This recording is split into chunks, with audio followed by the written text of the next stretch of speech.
You've tuned into The Mountain Gardener with your host, Ken Lain. Gardening, it can be challenging, but with these simple insider tips, you'll reap huge rewards. Now, let's tune into today's Mountain Gardener with Ken and Lisa. So I had a record, berries, blackberries, raspberries, grapes of all colors. I've got an entire fence line of just nothing but berries and grapes. And it has been blockbuster. I've never seen anything like it. It has to be all that moisture we had this last fall.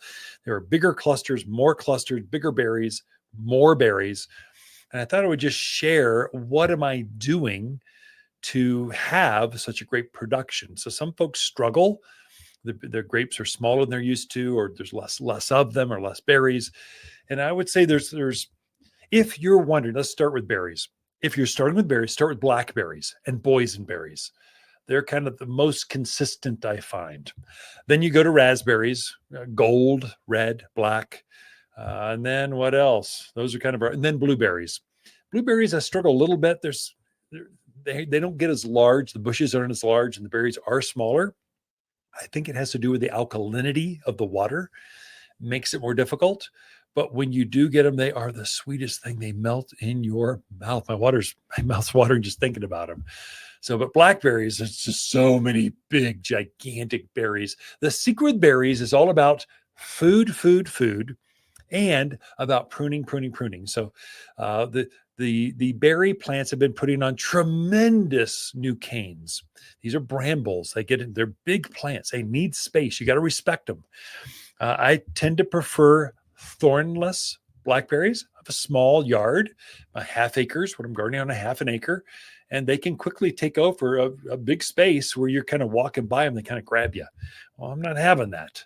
So there are thornless series of blackberries, and they produce just as well, if not better, than their thorned varieties.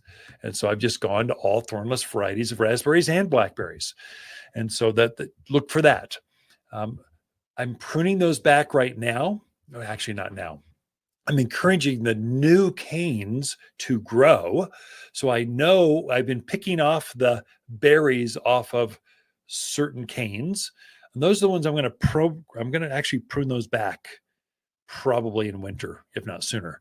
So the canes that are producing fruit right now, note to self, mark them, put a string, put a piece of bird tape is what I do to keep the birds off, and go, oh, that one I'm going to prune back here at the end of the year. And I do. The ones that are not producing right now, but they're growing so aggressively, they've put on 10 feet. Those are the ones that will produce fruit next spring and summer, basically. And they flower in the spring, produce fruit in the summer and fall. Those are the ones I'm going, okay, so pruning. I'm noting which ones are producing, which ones are just growing, so I know what to prune, and then I'm fertilizing regularly.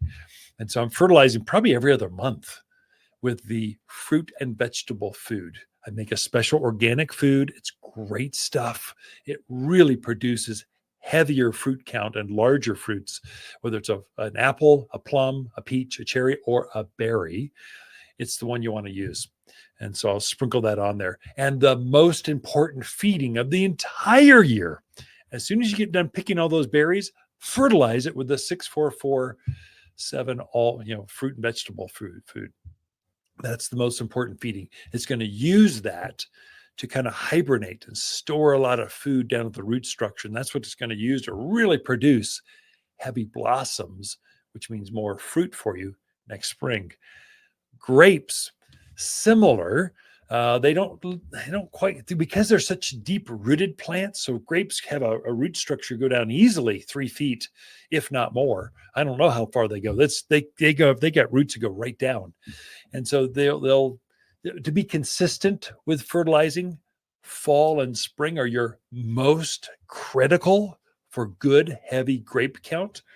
But right now they're producing. We're harvesting the grapes off of, whether it's a table grape, that's what I'm using, or growing, or whether it's a vineyard type of grape, so higher sugar count, still delicious but smaller, not as anyway. Table grapes, what I'm producing. Those are coming off right now. So they start to harvest those usually into August, September, first part of October. This is kind of August, September is when you're harvesting lots of grapes. There'll be a wave of them. And so they produced a lot of, again, long tendrils, lots, big, long vines coming off of grapes. You want as long of vines as you can, because the more foliage you get, the more sugars it can create, the more fruits it can produce. And so I've got mine grown on a 6-foot cedar fence. My vines, my grapes are growing up about 6 feet. And then I have them going off in a T shape down the fence line. And so that's the more foliage, the better. And so as soon as I'm done kind of harvesting all of those grapes, I'll fertilize them with the 644 all-purpose plant food. Again, October is a really critical time to fertilize anything you're going to harvest any kind of fruit, whether it's a fruit tree, a grape, a pomegranate, a fig, or a grape berries kind of stuff. It is critical to fertilize this next month or so. And then I'll prune that back. Usually I'm kind of lackadaisical about it. I've got a lot of time to prune my grapes. I will prune off pretty much most of the new cane growth, the new vines that came out. That goes right back to basically, I've got my main trunk under the top of the 6-foot cedar fence. Or if you're a 5-foot fence or 4-foot, go to the top of the barbed wire, whatever that is, and then tee off of that. And then you're going to encourage new vines to come off of that next spring. That's it's going to come off of that. And so the more new growth you get, the better off you are with those grapes. So there's a lot of heavy, aggressive pruning, more so than you do with other varieties of edible plants, more so than trees, berries. I guess figs get pretty close to that. You're really aggressive on figs, but you're going to prune back most of that cane growth or grape vine growth, probably January, February, March, somewhere in there. They're not going to start growing till the end of March, April. And so I've got plenty of time. So I just kind of leave it alone as it turns fall color. It will actually take some of those sugars and store it down in the structure, the root structure. And then it will use that food and that new root growth to force new flowers next spring or next new vine growth on the grapes. That's kind of how you do it, really consistent with the food. The two most important feedings for grapes by far are October and March. Fertilize real heavily with that organic fertilizer, the 6447 all-purpose plant food or fruit and vegetable food. Now that'll be consistency with that. And then you're watering that. I treat it like a tree. I actually have it on my tree irrigation. I water it once a week, and it just makes it really happy. Big clusters of grapes coming off of that. Thick, juicy berries. Again, the berries and the grapes are on the same irrigation system as my trees and shrubs. I've been watering those once a week throughout the growing season. I just scaled it back to every 8 days. I'll go back to every 9 or so after I've picked all the harvest off. So there's no fruit left on them. I'm starting to see some fall color show up at the end of October or so. I'll start to scale back and let things go dormant for the winter season. That's kind of how I do it. You can do the same thing for figs, for pomegranates.